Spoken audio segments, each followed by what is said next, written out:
नमस्कार, आप देख रहे हैं चुनाव एक्सप्रेस में हूं आपके साथ अमित गर्ग शुक्ला। आज हमारी चुनाव एक्सप्रेस आप पहुंची है लखीमपुर खीरी, जहां पब्लिक के मुद्दे हैं, पब्लिक का सवाल है, सामने जनप्रतिनिधि होंगे जिनकी तरफ से जवाब आएगा। मुख्य मुकाबला यहां पर समाजवादी पार्टी और बीजेपी के बीच में देखने को मिल रहा है, लेकिन बीएसपी के प्रत्याशी ने यहां मुकाबले को काफी दिलचस्प बना दिया है। सभी समीकरण को समझेंगे। उससे पहले आपको बता देते हैं कि किन मुद्दों के इर्द गिर्द आज हम चर्चा को आगे बढ़ाने वाले हैं। दरअसल तीसरे चरण की वोटिंग के लिए तमाम सियासी दलों का प्रचार जारी है। आज सीएम योगी ने कांग्रेस पर करारा प्रहार किया। सीएम योगी ने कहा कि कांग्रेस हिंदू आस्था का सम्मान नहीं करती है, बल्कि उसने हमेशा अपमान किया है। कांग्रेस ने हिंदू आतंकवाद कहा था, कांग्रेस इस्लामीकरण करना चाहती है। यूपी में तीसरे चरण में 10 लोकसभा सीटों पर वोटिंग होनी है, जिसमें संभल, हाथरस, आगरा, एटा, फतेहपुर सीकरी, इसके अलावा फिरोजाबाद, मैनपुरी, बदायूं, आंवला, बरेली 7 मई को वोट डाले जाएंगे। खास बात यह है कि पिछली बार चुनाव में तीसरे चरण की 10 सीट में से 8 सीट पर भारतीय जनता पार्टी की जीत हुई थी। इसका मतलब यह है कि इस बार बीजेपी के लिए अपने गढ़ को बचाना एक बड़ी चुनौती है। हालांकि फिरोजाबाद और बदायूं पर बीजेपी की जीत का अंतर काफी मामूली रहा था। तो आज हम लखीमपुर खीरी में जानेंगे क्या है यहां की जनता का मूड। क्या तीसरी बार लखीमपुर खीरी में खिलने जा रहा है कमल, या फिर विपक्ष ने इस बार यहां पर ऐसी घेराबंदी कर दी है जिसे भेद पाना बीजेपी के लिए आसान नहीं होगा। इन्हीं मुद्दों के इर्द गिर्द चर्चा को आगे बढ़ाएंगे, लेकिन सबसे पहले आप एक रिपोर्ट देखिए।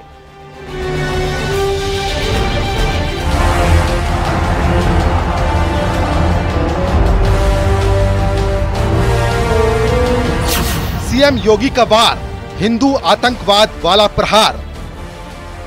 ये वही कांग्रेस है जिसने राम के अस्तित्व पर प्रश्न खड़ा किया था, और यही कांग्रेस है जिसने हिंदुओं को अपमानित करने के लिए हिंदू आतंकवाद का शब्द भी दिया था।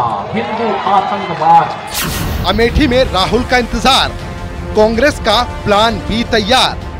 डरा कोई नहीं है, कोई डरा नहीं है, समय है, बातचीत चल रही है। कांग्रेस अध्यक्ष को अधिकार सौंपा गया है, कांग्रेस अध्यक्ष जी बात कर रहे हैं और समय, कोई देरी नहीं है। रायबरेली में प्रियंका के समर्थन में क्यों लगे पोस्टर?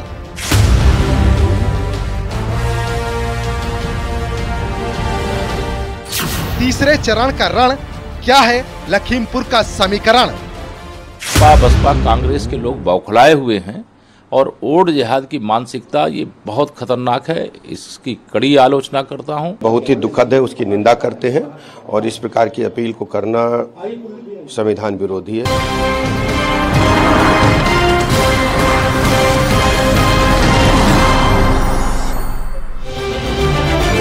और चर्चा की शुरुआत करें उससे पहले बता देते हैं कि पीएम मोदी का आज एक बड़ा बयान सामने आया। गुजरात में पीएम मोदी की तरफ से कहा गया कि कांग्रेस की जमात कान खोलकर सुन ले, ये मोदी है और मोदी जब तक जिंदा है कभी भी धर्म के आधार पर आरक्षण नहीं होने दिया जाएगा। पहले सुनिए पीएम मोदी को।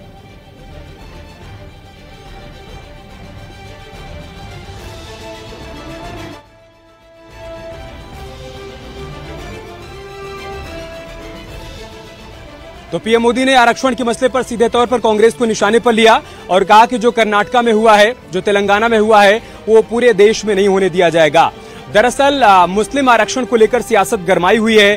कहा जा रहा है बीजेपी की तरफ से कि ओबीसी और एससी/एसटी के कोटे से हक छीनकर मुस्लिमों को देने की सियासत की जा रही है। इसी मसले पर कांग्रेस की तरफ से भी पलटवार किया जा रहा है कि बीजेपी भ्रम की स्थिति फैला रही है। लेकिन इन सब के बीच पीएम मोदी का सीधा हमला कांग्रेस पार्टी पर कि जब तक मोदी जिंदा है तब तक धर्म के आधार पर आरक्षण देश में नहीं होने दिया जाएगा। संविधान इस बात की परमिशन नहीं देता है, ये कहा गया प्रधानमंत्री मोदी की तरफ से। चर्चा की शुरुआत करें उससे पहले लखीमपुर खीरी की जनता से आपको रूबरू करवाते देते हैं, जो जनता आज यहां पर अपने सवाल पूछने के लिए पहुंची है। एक बार जोरदार तालियां आप सब लोग अपने लिए बजा लीजिए। आपके सवाल होंगे और सामने से जवाब होंगे। अब जल्दी से मेहमानों का परिचय भी आपसे करवा देते हैं। हमारे साथ डॉक्टर सुप्रिया हैं, आप समाज सेविका हैं। शशांक यादव जी हमारे साथ हैं, आप पूर्व एमएलसी हैं समाजवादी पार्टी से। सुनील सिंह जी हमारे साथ हैं, आप जिला अध्यक्ष हैं भारतीय जनता पार्टी के। इसके अलावा अंशुल कालरा जी हैं, प्रत्याशी हैं बहुजन समाज पार्टी के। प्रशांत पांडे जी हैं, आप वरिष्ठ पत्रकार हैं। बहुत स्वागत है आप सभी का चर्चा में शामिल होने के लिए। सामने यहाँ चेयर पर हमारे साथ दीपक वाजपेयी जी भी हैं, आप कांग्रेस के जाने माने प्रवक्ता हैं, मुखरता से अपनी बात रखते रहते हैं। मैं आपके पास भी आऊंगा, लेकिन शुरुआत मैं आपसे ही कर रहा हूं। शशांक यादव जी, ऐसा लग रहा है कि आरक्षण के मसले पर पूरी तरीके से विपक्ष यहां पर घिरता हुआ नजर आ रहा है। कांग्रेस के मैनिफेस्टो का जिक्र करते हुए पीएम मोदी ने साफ तौर पर एक बार नहीं कई बार ये कहा कि आप धर्म के आधार पर आरक्षण देने की कोशिश कर रहे हैं, लेकिन जब तक मोदी जिंदा है ऐसा होने नहीं दिया जाएगा। उन्होंने ये कहा कि संविधान के खिलाफ है। मोदी जी हमेशा जब भी बोलेंगे तो वो डिबेटेबल बात बोलेंगे। संविधान के खिलाफ तो सीए है, जहां पर धर्म के आधार पर 6 धर्मों को लिया लेकिन मुस्लिम धर्म को एक्सक्लूड किया, जबकि रूल ऑफ जो इक्विटी का लॉ है संविधान का आर्टिकल 14 वो सीधे कहता है कि किसी के साथ भी कोई डिस्क्रिमिनेशन नहीं किया जाएगा। और सुप्रीम कोर्ट में यही इश्यू पेंडिंग है कि क्या किसी धर्म को आप एक्सक्लूड कर सकते हैं।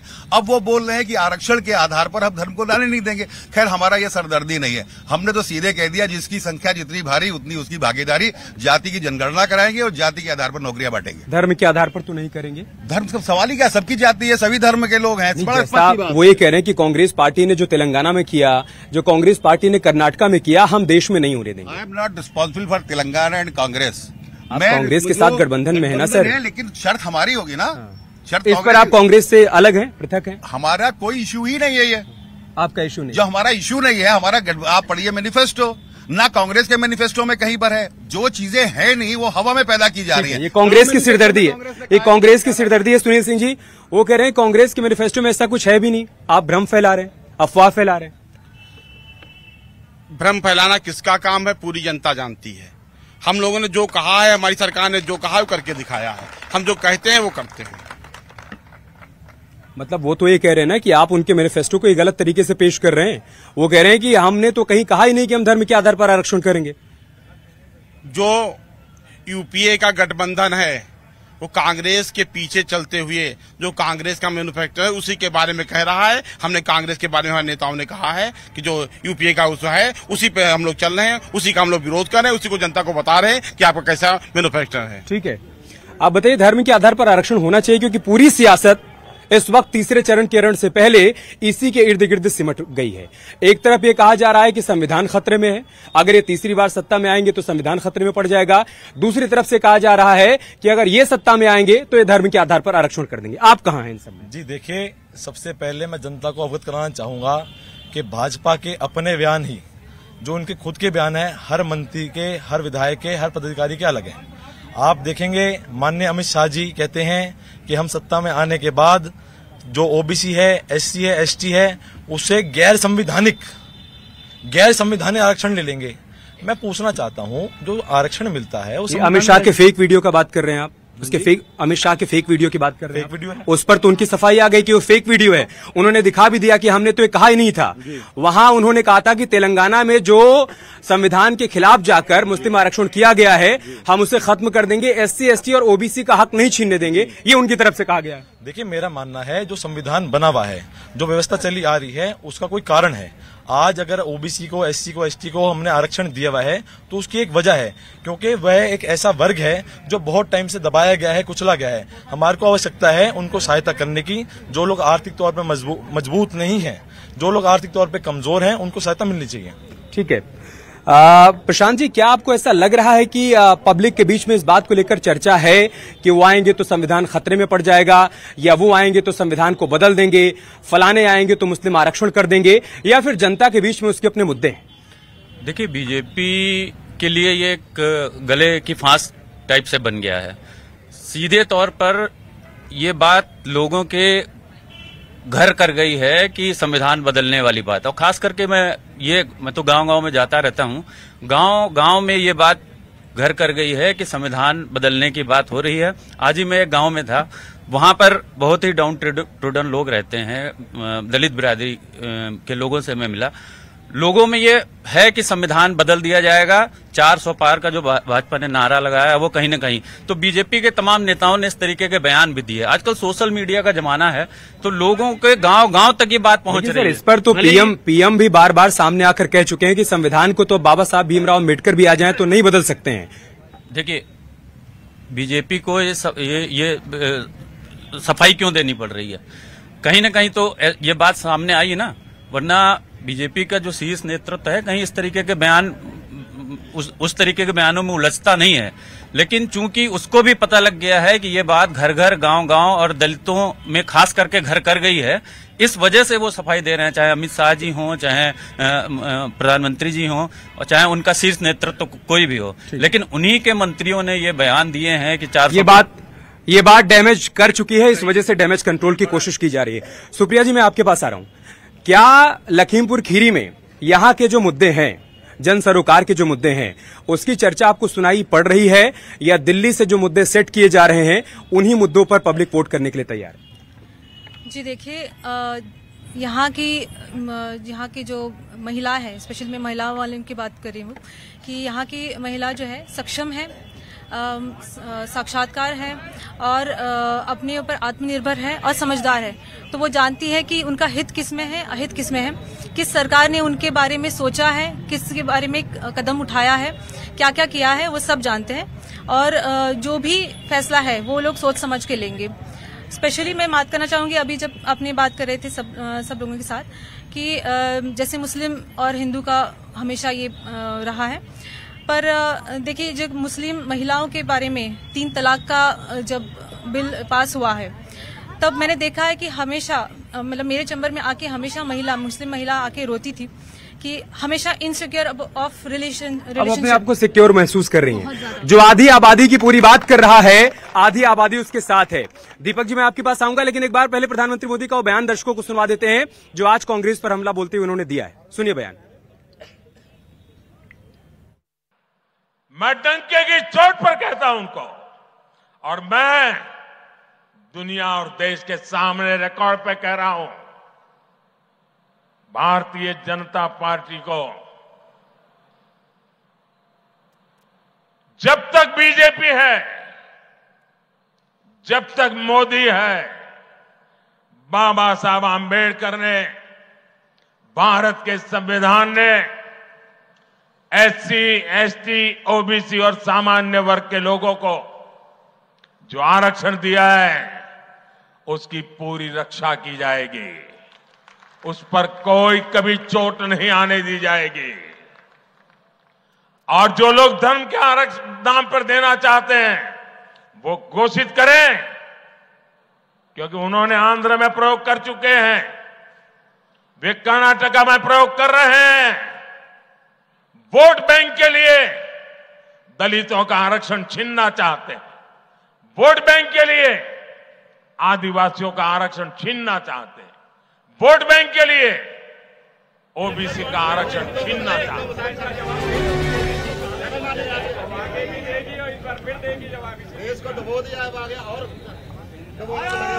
दीपक जी, मैं सीधा आपके पास आ रहा हूं। क्या आरक्षण के मसले पर घिर गई है कांग्रेस पार्टी, जिस तरीके से पीएम मोदी बार बार हमला कर रहे हैं? जी, अपनी बात देखिए, सबसे पहले एक सेकंड सुन तो लीजिए। जी बताइए, अपनी बात रखिए। सबसे पहले मेरी आपत्ति दर्ज कर लीजिए। आप टीवी पर बार बार ये दिखा रहे हैं कि प्रधानमंत्री ने कांग्रेस के संबंध में क्या कहा, मुख्यमंत्री ने कांग्रेस के संबंध में क्या कहा। पूरा आप अपना शो कांग्रेस के ऊपर चला रहे हैं, और कांग्रेस को, प्रवक्ता को आपने डायस से ला करके यहाँ बैठा दिया, जबकि मुझे विधिवत 3 दिन पहले आमंत्रित करके यहाँ बुलाया गया था। आपके गठबंधन के साथी उधर खड़े हैं। दीपक जी, अगर आप हम देख सेकंड, कैमरा और माइक दोनों आपके पास लेकर आए हैं, आप जवाब दीजिए ना। सवाल कांग्रेस से पूछे जा रहे हैं और जवाब देने के लिए कांग्रेस प्रवक्ता को बाहर बैठा दिया गया। हम आपकी शिकायत दूर करते हैं। इधर आइए, इधर आइए, इधर आइए, इधर आइए। अरे आइए तो सही, हम आपकी शिकायत दूर कर रहे हैं। इधर आइए, इधर आइए, आइए। आप इनके साथ पोडियम साझा कर लीजिए। आइए, आप गठबंधन के साथी है ना, हो गया शिकायत दूर। अब हाँ, आप सवाल पर। मुद्दा राहुल गांधी को बनाया जा रहा है, और राहुल गांधी से पूरे चैनल डरते हैं। राहुल गांधी का नाम लेने से बुखार आता है। राहुल गांधी के पार्टी प्रवक्ता को आपने वहां बैठा दिया 3 दिन पहले मुझे आमंत्रित। दीपक जी, अब तो यहाँ आ गए, अपनी बात रखिए आप ना। चलिए पूछिए, क्या पूछना चाह रहे हैं? क्या आरक्षण के मसले पर घिर गए हैं पूरी तरीके से? जवाब दे। मुस्लिम आरक्षण के मसले पर जिस तरीके से बीजेपी हमलावर है, क्या जवाब है? बीजेपी किस बात पे हमलावर है मैं नहीं जानता। मैं कांग्रेस का मैनिफेस्टो लेकर के आया हूं, अपने कैमरे पर दिखा दीजिए। ये 45 पेज का मैनिफेस्टो है, और इसमें 45 पन्नों में आप भिजवा दीजिए भारतीय जनता पार्टी के अध्यक्ष जी को, मैं दे देता हूं, या उनके लोगों को। पूरे 45 पन्नों में अगर एक शब्द हिंदू या एक शब्द मुस्लिम इसमें कहीं पर निकल आए तो मैं दीपक वाजपेयी राजनीति छोड़ देने के लिए तैयार हूँ। ये कहाँ से मुस्लिम क्यों भ्रम फैला रहे हैं आप लोग? झूठ बोलते हैं भारतीय जनता। बताइए, जवाब दीजिए। आप इंडियन कांग्रेस ओवरसीज के अध्यक्ष एमपी द्वारा क्या कहा है? विरासत टैक्स पे चले गए आप। वो कह रहे हैं हमारे घोषणा पत्र में, हमारे न्याय पत्र में कहीं पर भी मुस्लिम शब्द का जिक्र नहीं है। ये तो जनता फैसला करेगी कि आपने क्या कहा है। अरे आप उनके न्याय पत्र पर उनको घेर रहे हैं, तो आपको बताना पड़ेगा ना कि कहाँ पर लिखा हुआ है मुस्लिम। ये तो बात तो सुनिए पहले को। धैर्य रखिए, धैर्य रखिए। जो आपके मन के सवाल है वही पूछ रहे हैं, सुन लीजिए। एक सेकेंड। यहाँ जय श्री राम का नारा लगाने से काम नहीं चलेगा ना। आपके अपने मुद्दे हैं, आप सवाल पूछिए, मैं सामने से जवाब लूंगा। एक सेकेंड जी, बताइए। इनके जब कांग्रेस के प्रधानमंत्री मनमोहन सिंह जी थे, उन्होंने कहा था कि देश के संसाधनों पे पहला हक अल्पसंख्यकों का है। किसने कहा था? हमने कहा था। ये लोग मुस्लिम परस्त हैं और इनको बहुसंख्यक लोगों की भावनाओं से कुछ भी लेना देना नहीं है।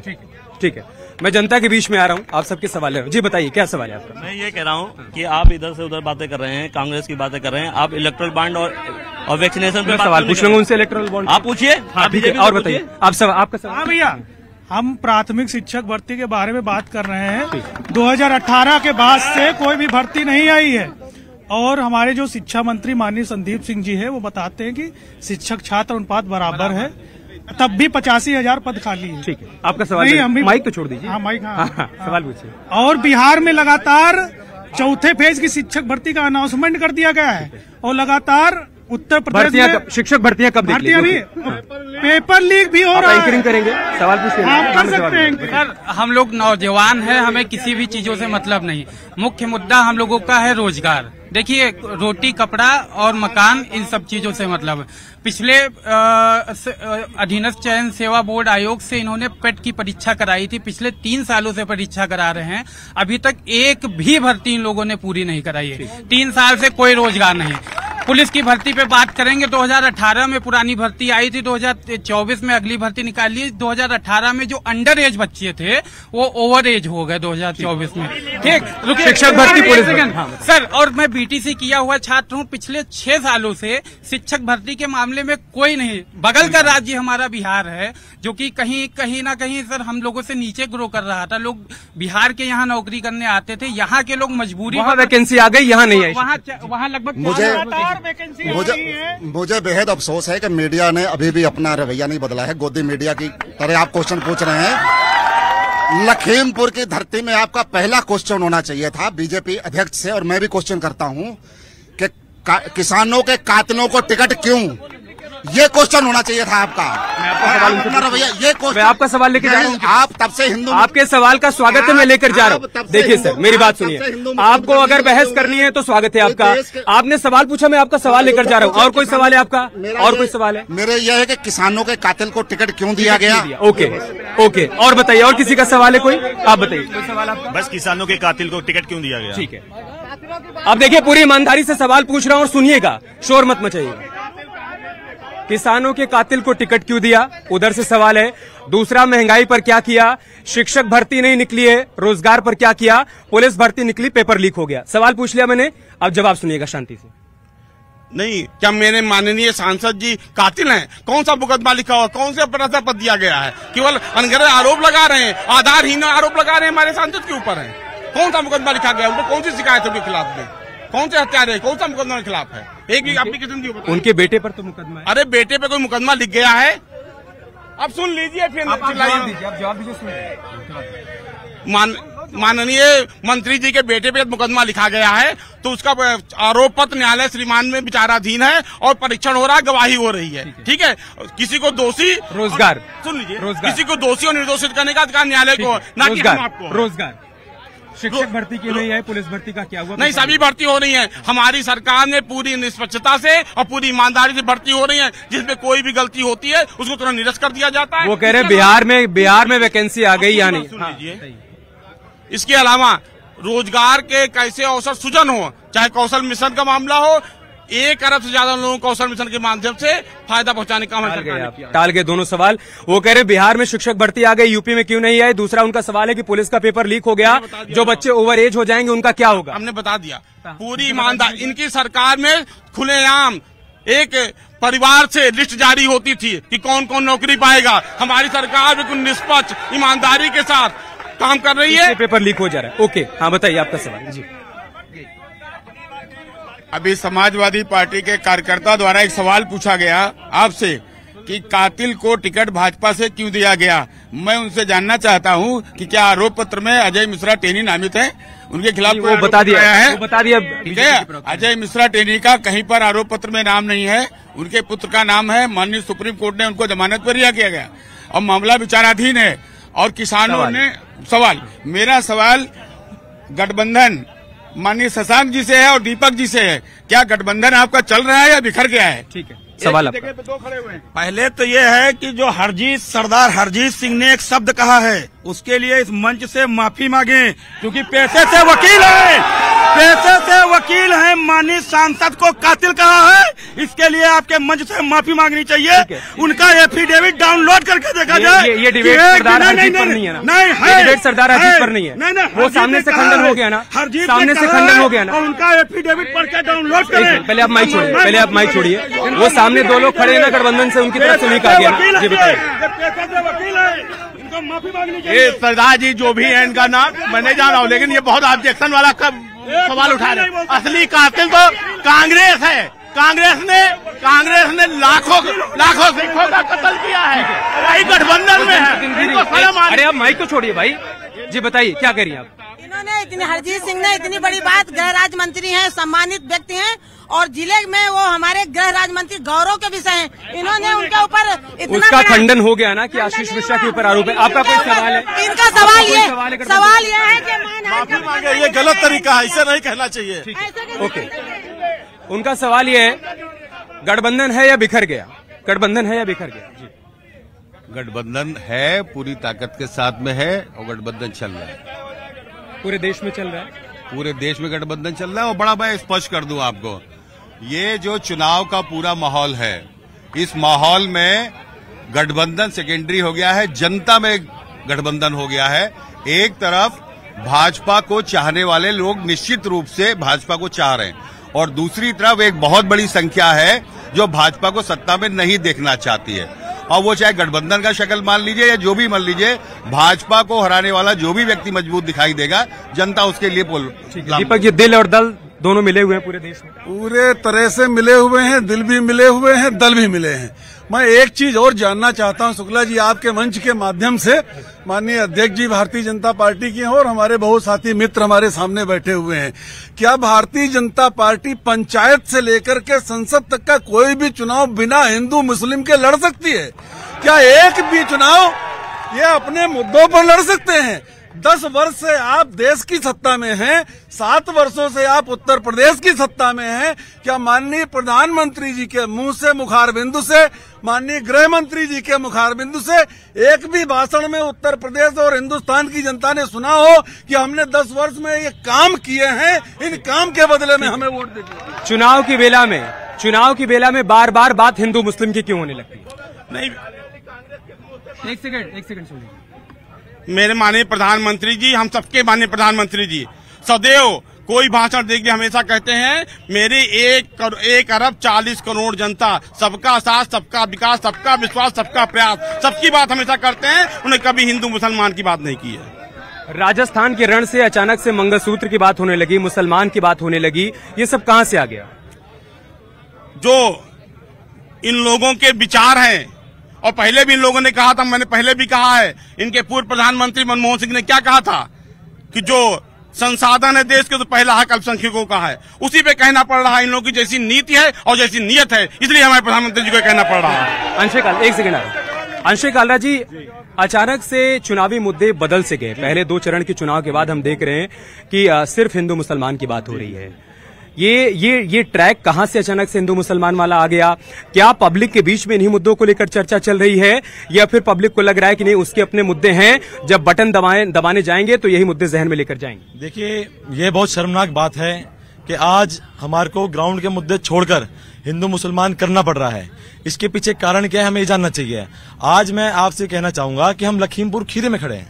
हम बाहर तो नहीं खड़े, हमारे को क्षेत्र की बात करनी चाहिए, यहाँ की बात करनी चाहिए। जो वादे मौजूदा सरकार ने करे थे, जो इरादे उनके थे, जो उनके मैनिफेस्टो में था, क्या आज वो पूरा हो गया? सिंपल सी बात करते हैं ना, बात को सरल रखते हैं। हम यहाँ की वहाँ की बात नहीं करते, हम एक क्षेत्र में खड़े होकर, एक लोकसभा के अंदर खड़े होकर पूरी देश की बात डिस्कस करेंगे, फिर दिल्ली जाके क्या करेंगे? सिंपल सी बात है। आज हम इधर हैं, 28 खीरी में हैं। यहाँ पर जो मुद्दे थे, यहाँ पर गरीबी मुद्दा था, वो आज भी कायम है। यहाँ पर किसानी की इनकम मुद्दा था, वो आज भी कायम है। बेरोजगारी मुद्दा था, आज भी कायम है। कच्चे मकान थे, वो आज भी कायम है। हम हर क्षेत्र में जा रहे हैं, हर मोहल्ले हर वर्ग में पहुंचे हैं, हमने सबसे बात करी है। आप अगर यहाँ पर देखें तो गरीबी यहाँ पर पहले से ज्यादा बढ़ चुकी है। सुनील जी, जवाब आपका। 2022 तक किसानों की आमदनी दोगुनी करने की बात कही गई थी, गन्ना किसानों के भुगतान की बात कही गई थी, किसानों का बिजली का बिल माफ करने की बात कही गई थी, उसका क्या हुआ? और लखीमपुर खीरी में आपके द्वारा, आपके सांसद द्वारा कराए गए 5 काम आप नोट करिए। खीरी लोकसभा में 2 केंद्रीय विद्यालय बने हुए हैं, बनवाया गया माननीय सांसद जी के द्वारा। ट्रामा सेंटर बनवाया गया है, मेडिकल कॉलेज बनवाया गया है। इसके अलावा 4000 करोड़, हंस रहे हैं आपकी बात पर दीपक, 4000 करोड़ से ज्यादा बाढ़ नियंत्रण के लिए हमारे सांसद जी के द्वारा स्वीकृत करा के राशि की गई है। किसानों की आय दोगुनी करने की बात बिल्कुल प्रयास चल रहा है उसके लिए, क्योंकि बड़ा काम है और गन्ने के जितने भुगतान है वो पूरे किए जा चुके हैं। ठीक है। क्या हुआ दीपक जी, आप हंस रहे हैं जब वो अपना काम गिना रहे हैं? तो अध्यक्ष जी की याददाश्त शायद कुछ कमजोर हो गई है। नवोदय विद्यालय और केंद्रीय विद्यालय 1991 से 96 के बीच में जब नरसिम्हा राव जी की सरकार थी, उस समय के आए हुए हैं। आप उठा के देख लीजिए। अरे केंद्रीय विद्यालय समाजवादी पार्टी के पीछे, अध्यक्ष जी ध्यान दीजिए, समाजवादी पार्टी कार्यालय के पीछे कितने वर्षों से चल रहा था। हाँ, बिल्डिंग अब बन के तैयार हुई, बिल्डिंग अब बन के तैयार हुई। मैं एक सवाल और करना चाहता हूँ। मैं एक सवाल माननीय अध्यक्ष जी से पूछना चाहता हूँ कि 2013 के बजट में लखनऊ से पीलीभीत बरेली तक बड़ी रेल लाइन अमान परिवर्तन का पूरा बजट सैंक्शन हो गया था। 2013 में ही यहाँ ट्रेनें चलना भी बंद हो गई थी अमान परिवर्तन के लिए। आज 2024 है, 11 साल हो चुके हैं, अभी तक बरेली तक का पूरा काम नहीं हो पाया है। यह 10 वर्ष की इनकी उपलब्धि है। और अभी समर स्पेशल के नाम पर चुनाव के टाइम झुंझुनाट थमाया गया, 2-3 ट्रेनें चलाई गई हैं। इसके अलावा ट्रेनों का क्या हुआ? ट्रेनों का क्या हुआ? माननीय कांग्रेस के अध्यक्ष जी से बताना चाहते हैं कि 2013 में इनकी सरकार थी, ठीक है, और कुछ भी नहीं हुआ था। लोकसभा में हमारे माननीय गृह राज्य मंत्री उसमें सांसद थे, उन्होंने प्रश्न लगाया था 2014 में जीतने के बाद में, तो वहां बताया गया था कि ऐसा कोई भी प्रपोजल पास नहीं हुआ है। लखीमपुर ट्रेन दौड़ रही है, बिल्कुल ट्रेन चलने लगी है और ट्रेन की संख्या जल्दी चुनाव के बाद बढ़ने जा रही है। ठीक है। सुप्रिया जी, मैं आपके पास आ रहा हूँ। अभी लखीमपुर खीरी में विकास की बात की जाए, 2014 से 2024 तक 10 साल अजय मिश्रा टेनी यहाँ के सांसद हैं। आपको लग रहा है कि एक सांसद के नाते उन्होंने इतना काम किया है कि जनता उनको तीसरी बार मौका दे, या फिर वो जनता की उम्मीदों पर खरे नहीं उतर पाए? जी देखिए, लखीमपुर जैसे शहर में हमारे पास यहाँ पर इतना बड़ा हॉस्पिटल, यहाँ पर मेडिकल कॉलेज खड़ा है, ये एक बहुत बड़ी उपलब्धि है। सारे मतलब हर वर्ग के लोगों के लिए स्वास्थ्य से लेके बाकी योजनाएं भी बहुत हद तक पहुंची हुई है। मैं एक सेकंड आपको रोक रहा हूँ। प्रोडक्शन टीम कृपया आवाज बढ़ा दीजिए। प्रोडक्शन में जो भी है कृपया आवाज बढ़ा दीजिए। जी बताइए। एक तो लखीमपुर में सबसे बड़ा हॉस्पिटल यहाँ पर, मेडिकल कॉलेज यहाँ पर उपलब्ध हुआ है, जिसमें सारे अच्छे डॉक्टर से लेके सारे सुविधाएं से लैस है पूरा। तो इसलिए मैं चाहती हूँ कि यहाँ पर जैसे और अच्छे से डेवलपमेंट हो रहा है, मे इट कंटिन्यू, और उनको एक मौका और देना चाहिए, क्योंकि जी जरूर। ठीक है, तो जितना काम किया उसके आगे एक और मौका देना चाहिए। जी बताइए आपका सवाल। हाँ बताइए, क्या सवाल? माइक नहीं, आप सवाल पूछिए ना। मैं समाजवादी पार्टी और कांग्रेस गठबंधन से ये पूछना चाहता हूँ, जो ये मोदी सरकार पे इल्जाम लगा रहे हैं कि वो हिंदू और मुस्लिम का पक्षपात करते हैं, आज की अगर वो सब लिया जाए सर्वे, तो उसमें सबसे ज्यादा अगर फायदा किसी को हुआ है तो मुस्लिम भाइयों को हुआ है। सबसे ज्यादा अनाज कोई पाता है तो मुस्लिम भाई हमारे पाते हैं। सबसे ज्यादा अगर आवाज किसी को मिले वो मुस्लिम भाई को मिले, तो काहे का भेदभाव? कोई भेदभाव नहीं है, सबका विकास, कोई भेदभाव नहीं। आप मुस्लिम हैं, सबका विकास। जो नारा नाम क्या है आपका? मेरा नाम है मोहम्मद आफ्ताब खान। मोहम्मद आफ्ताब, जो नारा पार्टी लेकर चली थी, सबका साथ सबका विकास, उसने उस वादे को निभाया है और कोई बिना किसी भेदभाव के सबको सारी सुविधाएं मिली है। प्रधानमंत्री आवास योजना ले लीजिए, हर घर में राशन मिला है, किसी भी पक्षपात का कोई वो नहीं हुआ है। आज इधर आइए मोहम्मद आफ्ताब, इधर आइए, इधर आइए। उधर से सवाल है दीपक जी, आप दोनों लोगों के लिए सवाल है कि आप हिंदू मुस्लिम की बात कर रहे हैं, वो कह रहे हैं कि सरकार की कोई भी योजना है तो वो धर्म देखकर, जाति देखकर नहीं दी जा रही है। उधर सामने मोहम्मद आफ्ताब है, इधर आ जाइए, आप इधर आ जाइए। इनका कहना है कि मैं मोहम्मद आफ्ताब हूँ, मुस्लिम हूँ, सरकार की सारी योजनाओं का लाभ मुझे मिला है। बता दीजिए एक बार आप। सरकार की कोई ऐसी योजना नहीं है जिसमें कहा गया हो मुसलमान को दो या हिंदू को ना दो, सबको भाई बराबर मिल रहा। ठीक है, ओके, अब जाइए आप, जवाब दीजिए। ये बाबा साहब के संविधान का दम है कि कोई डिस्क्रिमिनेट गवर्नमेंट कर नहीं सकती, और एक डिस्क्रिमिनेशन किया इन्होंने, वो मैटर सुप्रीम कोर्ट तक पहुंच गया। मैंने आपको सीए का पहले ही उदाहरण दे रखा है। और दूसरी चीज, हिंदू मुसलमान किस रूप में करते हैं, ये कहां से उन्होंने कह दिया कि कांग्रेस का जो गठबंधन का जो घोषणा पत्र है, इस पे मुस्लिम लीग की शक्ल है, मुस्लिम लीग की छाप पड़ी हुई है। उन्होंने ये कह दिया कि मंगलसूत्र तक बढ़ जाएंगे। वो जो डिस्ट्रीब्यूशन, इक्वल डिस्ट्रीब्यूशन की बात कर रहे हैं, हिंदू मुसलमान कौन कर रहा है? हिंदू मुसलमान कर रहे हैं माननीय प्रधानमंत्री जी, जो बार बार इस चीज को कहला रहे हैं, जो चीजों को निकाल के लेके आ रहे हैं। कहां से ये चीजें पैदा हो गई? आप जिस तरह का मुस्लिम धर्म की आरक्षण हुई, चुनौती के रूप में न्याय पत्र भी आपके सामने रख दिया गया। कहां पर इसमें लिखा हुआ है कि हिंदू मुस्लिम धर्म के आधार पर आरक्षण होगा? हाँ, हम ओपनली बोल रहे हैं कि हम जाति जनगणना करवाएंगे और जिसकी जितनी संख्या भारी उतनी उसकी भागीदारी देंगे। दीपक जी, सवाल ये है कि आप लोगों की तरफ से कहा जा रहा है कि तीसरी बार सत्ता में आएंगे तो संविधान खतरे में पड़ जाएगा, जी खतरे में पड़ जाएगा। 10 साल में तो देश खतरे में नहीं पड़ा, इस बार ऐसा क्या हो जाएगा कि खतरे में पड़ जाएगा? ये हम नहीं कह रहे हैं, ये इस बार देश की जनता बोल रही है। सरकार चलाने के लिए 272 सांसद चाहिए होते हैं, 303 इनको आम जनता ने चुनाव में दे दिए, 5, 7, 10 बाद में उपचुनाव में जीत लिए। 312, 15 सांसद होने के बाद अब 400 पार किस लिए चाहिए? 400 पार इसलिए चाहिए कि इन्हें संविधान में संशोधन करना है, और ये बात देश की जनता के दिमाग में बैठ चुकी है। इसलिए संविधान में तो संशोधन होते रहते हैं, इसलिए इस बार 400 पार नहीं, 400 पर हार का तोहफा जनता देने जा रही है। 400, जी बताइए। एक बहुत महत्वपूर्ण मुद्दा, इस पर उनका काउंटर ले लूं। 400 पार नहीं, 400 पर हार होने जा रही है। उनका यह कहना है कि अगर आप सबका साथ, सबका विकास, सबके विश्वास की बात कर रहे हैं, तो फिर अचानक से हिंदू मुस्लिम क्यों होने लगता है? क्यों ये बात कही जाती है कि बहुसंख्यक का हक छीनकर अल्पसंख्यक को दे दिया जाएगा? जैसा इन लोगों की पहले भी कह चुके, जैसा सोच रही है पार्टियों की, जैसे कि पूर्व प्रधानमंत्री ने कहा है और जैसे इनके नेता लगातार कह रहे हैं, उसी के आधार पे हमारे नेता कह रहे हैं, उसका जवाब दे रहे हैं। बाकी लोकतंत्र में जनता जनार्दन होती है, जनता फैसला करती है। हम सही कह रहे हैं कि आप सही कह रहे हैं, ये फैसला 4 जून को हो जाएगा। और 2014 में, 2017 में, 2019 में, 2022 में जनता ने फैसला करके दिखा दिया है कि हम सही है, आप सही है। ठीक है अंशु जी, 10 बरस से उनकी पूर्ण बहुमत की सरकार है, तब तो संविधान नहीं बदल दिया उन्होंने, तब तो उन्होंने आरक्षण को खत्म नहीं कर दिया। अभी इस बार पब्लिक के बीच में मैसेज बार बार देने की क्यों कोशिश की जा रही है कि तीसरी बार सत्ता में आएंगे तो संविधान बदल देंगे, तीसरी बार सत्ता में आएंगे तो आरक्षण खत्म कर देंगे? जी देखिए, बहुत सरल आपसे बात बताना चाहूंगा। पहले शुरुआत करेंगे मुफ्त राशन से। जो मुफ्त राशन बांटा जा रहा है, एक बड़ा सरल सा सवाल ये है कि मुफ्त राशन बांटने की आवश्यकता क्या पड़ी, क्यों पड़ी, क्यों हमारे को जनता को मुफ्त राशन देना पड़ रहा है? आपको ये सवाल पूछना चाहिए। अगर हमारी देश की जनता सक्षम हो, कमाने के लायक हो, उसके पास रोजगार हो और काबिल बना दी जाए, तो मुझे लगता नहीं कि हमारी जनता 5 किलो राशन के लिए कुछ कहेगी या राशन मांगेगी। ये बहुत सरल सी बात है। ये बहुत शर्मनाक बात है कि सरकार को अपनी जनता को जीवित रखने के लिए राशन देना पड़ रहा है ताकि वो भूखमरी से मर ना जाए। ठीक है शशांक जी, ये शर्मनाक बात है कि एक तरफ 2047 तक भारत को विकसित बनाने की बात कही जा रही है और दूसरी तरफ भारतीय जनता पार्टी अपने संकल्प पत्र में ये भी कह रही है कि हम तीसरी बार सत्ता में आएंगे तो मुफ्त अनाज की योजना आगे बढ़ाते रहेंगे। देखिए, सरकार की अपनी लोक कल्याणकारी नीतियां होती हैं और उसी में से शायद बीजेपी का ये होगा, लेकिन ये योजना कोरोना काल में शुरू हुई थी। अब जितना जितना बीजेपी जिस तरीके से एक्सटेंड कर रही है इस योजना को, तो कहीं न कहीं ये मैसेज आम लोगों में भी जा रहा है और गांव का आदमी भी ये कह रहा है कि खाली राशन से क्या होगा, हमको रोजगार चाहिए, हमारे बच्चों की शिक्षा चाहिए, हमें स्वास्थ्य की सुविधाएं चाहिए। तो ये सब बातें कहीं न कहीं मुद्दा है।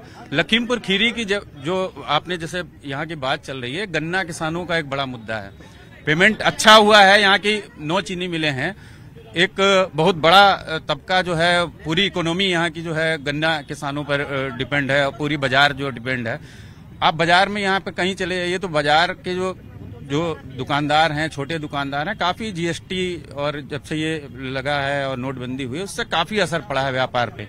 आप गांव में कहीं ना कहीं जाएंगे तो ये चर्चा है कि गन्ना किसानों का रेट जो इतने सालों में नहीं बढ़ा है। बीएसपी सरकार में गन्ने का रेट बढ़ना चाहिए। बीएसपी सरकार में 125 रुपए गन्ने का रेट बढ़ा था उस समय, जब मायावती की सरकार थी तो 2 टर्म में 125 रुपए गन्ने का रेट बढ़ना चाहिए और राशन नहीं चाहिए, रोजगार चाहिए। जी बताइए, पीछे आ रहा हूँ, आपका सवाल बताइए। जी सर, ऐसा सर अभी आप सुन रहे थे, एक तरफ इंडिया गठबंधन है जिसमें भी कई दल भारतीय जनता पार्टी मिला के चुनाव लड़ रहे हैं। सवाल आपका। हाँ। सुनिए तो सर, थोड़ा सुन लीजिए। एक तरफ इंडिया गठबंधन, एक तरफ इंडिया, दोनों मिला के महागठबंधन बन चुके हैं, क्योंकि एक तरफ कांग्रेस भी देख चुके हैं। फिर किसको वोट करेंगे आप? बीएसपी को करेंगे। अच्छा। क्योंकि बहुजन समाज पार्टी की सरकार आप लोग देख चुके हैं। बसपा और भाजपा एक ही चीज है, ये उन्हीं के रास्ते पे चल रहे हैं। मैं ये बताना चाहता हूँ, पहले राम के नाम पे वोट मांगा है, गाय के नाम पे वोट मांगा है, अब ये किस पे मांगेंगे? अब ये पूछना चाहता हूँ उनसे। आप बताइए, आपका सवाल। हमारा सवाल भारतीय जनता पार्टी के जिलाध्यक्ष से है कि लखीमपुर खीरी में पढ़ाई के लिए बच्चों के लिए इंग्लिश मीडियम स्कूल हर तहसील पे एक खुलना चाहिए, लेकिन इन्होंने केंद्रीय विद्यालय नहीं खोले आज तक इंग्लिश मीडियम वाले कोई भी, और कोई अच्छी यूनिवर्सिटी नहीं खोली, ना यहाँ विज्ञान प्रयोगशाला है, और सारी पुस्तकें भी भिन्न भिन्न क्यों होती हैं? इस पर भारतीय जनता पार्टी क्या कर रही है? मेरा सवाल ये है कि महंगाई जो चल रही है, 75,000 रुपए में सोना चल रहा है, गरीब आदमी अपनी बेटी की शादी कैसे करे? महंगाई। जी बताइए, आपका सवाल क्या? मैं आ रहा हूँ, एक मिनट आ रहा हूँ। मेरा नाम समीर शुक्ला है और मैं महागठबंधन के जो भी दल हैं उनसे प्रश्न करना चाहता हूं कि कृपा करें कि उनका प्रधानमंत्री का चेहरा कौन है। आज तक तो पता नहीं चला किसको वोट हम दें जाके। बताइए, आपका सवाल। देखिए, इस गवर्नमेंट में जिस तरह से नौजवानों को ठगा गया है, अग्निवीर जैसी योजनाओं को ला करके इन लोगों ने ठेके पे आर्मी को कर दिया है। नौजवान पेपर लीक मामला है, भ्रष्टाचार है, इस पर कोई मुद्दा ये भाजपा सरकार अभी तक नहीं उठा पाई है। अग्निवीर पर ठगा है, केंद्रीय विद्यालय को लेकर क्या किया है? शिक्षा जी बताइए। सर, यहाँ पर हार्ट का कोई डॉक्टर नहीं पिछले 10 साल से। मैं हाथ जोड़ के जिलाध्यक्ष जी से कहना चाहता हूँ, कम से कम कार्डियोलॉजी विभाग का एक डॉक्टर तो कर दें यहाँ पे। मैं इनसे भाजपा वालों से ये पूछना चाहता हूँ कि इनके अलावा जो दूसरे दल में रहता है उस पर सीबीआई ईडी की जांच होती है, इनके पास कौन मोदी जी वॉशिंग मशीन लाए हैं कि इनका दल ज्वाइन करने के बाद सारे केस? सवाल आपका। जो सबसे बड़ा भ्रष्टाचारी, वो सबसे बड़ा पदाधिकारी। ओके, आइए मैं जवाब ले लेता हूँ।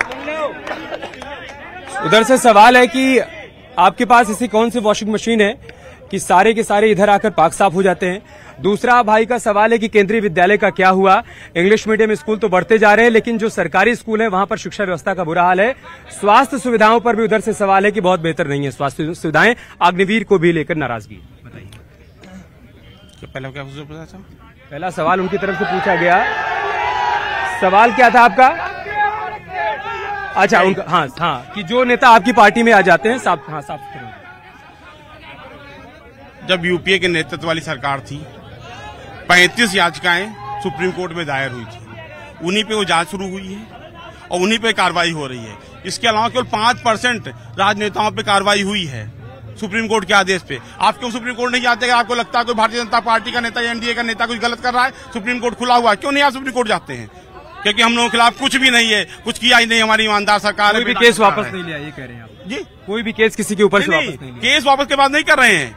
हम ये कह रहे हैं कि जब यूपीए की सरकार थी, 35 याचिकाएं सुप्रीम कोर्ट में दायर हुई थी भ्रष्टाचार जांच के लिए, उसपे 30 पे सुप्रीम कोर्ट ने ऑर्डर किया था, उसी पे जांच चल रही है और उसी में सब लोग जेल जा रहे हैं। ठीक है सुनील जी, स्वास्थ्य और शिक्षा को लेकर क्या किया? निसंदेह आप देख लीजिए, हमारे यहाँ काफी सुधार हुआ है। चूंकि बिगड़ी व्यवस्था थी, हमारे 70 मेडिकल कॉलेज को यूपी में बनाने का काम हमारी सरकार ने किया है। उससे पहले केवल 12 मेडिकल कॉलेज यूपी में थे, न डॉक्टर निकल रहे थे, न छात्र निकल के आ रहे थे। बिगड़ी हुई व्यवस्था को आप बना रहे हैं। जी बताइए। हाँ बताइए, आपका सवाल। कांग्रेस के जो प्रवक्ता हैं कई बार बोले हैं कि उनके जो न्याय पत्र है उसमें कहीं पर भी मुस्लिम अल्पसंख्यक का नाम नहीं है, तो उनका न्याय पत्र हम पढ़ के बोल रहे हैं। कांग्रेस भारत के संविधान के अनुच्छेद 15, 16, 25, 28, 29, 30 के तहत अल्पसंख्यक और मुस्लिमों को मिलने वाले मौलिक अधिकारों का आदर करेगी और उन्हें बरकरार रखेगी। कृपया दोबारा अध्ययन करें आप। ठीक है, बताइए आप। गलत खबर ना दें आप। मेरा इंडिया लाइन से सवाल है कि जैसे विदेशी आक्रांताओं ने हमारे आस्था के 3 केंद्रों को नष्ट किया था, जिसमें कि राम मंदिर का इतने सालों के बाद संघर्ष के बाद जीर्णोद्धार हो गया है। क्या मथुरा और काशी के लिए आपका क्या स्टैंड रहेगा? इन गठबंधन वालों से ये पूछना है कि जो 70 साल से चरमराई हुई व्यवस्था थी, उसको 10 साल में जितना मोदी जी के कार्यकाल में सुधारा गया है, क्या ये 70 सालों में संभव कर पाए थे?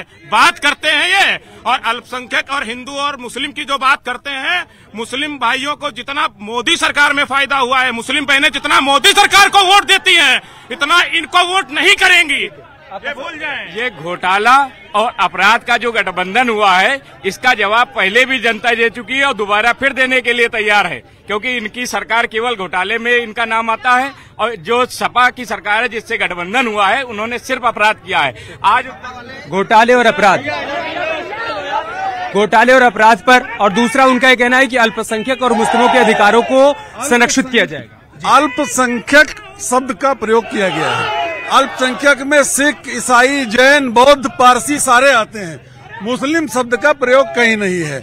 मैंने पहले ही कहा कि पंचायत से लेकर सांसद तक ये बगैर हिंदू मुस्लिम के चुनाव लड़ नहीं सकते। दूसरी चीज, मैं चाहता हूं इस डिबेट को जरा हिंदू मुस्लिम से अलग कर लिया जाए। सामने खड़े हुई यहाँ देश की जनता चाहती है कि भारतीय जनता पार्टी जो 10 साल से केंद्र में सरकार में है, 7 साल से प्रदेश में सरकार में है, जरा बताए कि कितने रोजगार दिए। 2 करोड़ नौकरी प्रतिवर्ष देने का वादा करके सरकार आई थी। महंगाई डीजल पेट्रोल 35 रुपए पर करने का वादा आई थी। गैस का सिलेंडर 350 रुपए में बिकता था तो लोग सड़क पर बैठ जाते थे। एक जल्दी से समय का अभाव है, जल्दी से जवाब ले लेते हैं, जल्दी से जवाब ले लेते हैं। जी आपका जवाब। समय का अभाव है दीपक जी, समय का अभाव है दीपक जी वहां से लगा। बेटी बचाओ बेटी पढ़ाओ पर भी इन्होंने बहुत सा वो किया था। आज भारतीय जनता पार्टी ने महिला सुरक्षा के एक नया ब्रांड एम्बेसडर नियुक्त किया है, जिसका नाम है प्रज्वल रेवन्ना। आपका जवाब वो कह रहे हैं कि महिला सुरक्षा की बात आप कर रहे हैं, लेकिन कई ऐसे नेता हैं जिन पर महिलाओं को लेकर आरोप लग रहे हैं और आपके साथ गठबंधन में जिस पे आरोप लग रहा है उसकी जांच चल रही है। हमारी सरकार में कोई भी आरोपी सही होगा, आरोपी कार्य किया होगा, कृत्य किया होगा, उस पर निसंदेह कार्रवाई होगी। जो भी गलत होगा उस पर कार्रवाई होगी। तो लखीमपुर की जनता के मुद्दे आपने सुने, उसका मूड भी आपने सुना। जनता का यह कहना है कि हम जब वोट करने के लिए जाएंगे हमारे जहन में अपने मुद्दे होंगे, लेकिन साथ ही साथ सरकार के कामकाज को लेकर कहीं संतुष्टि है तो कहीं असंतुष्टि का माहौल भी देखने को मिला है। आज लखीमपुर खीरी से इतना ही। कल आपसे मुलाकात होगी लखनऊ के मोहनलालगंज में। तब तक के लिए नमस्कार।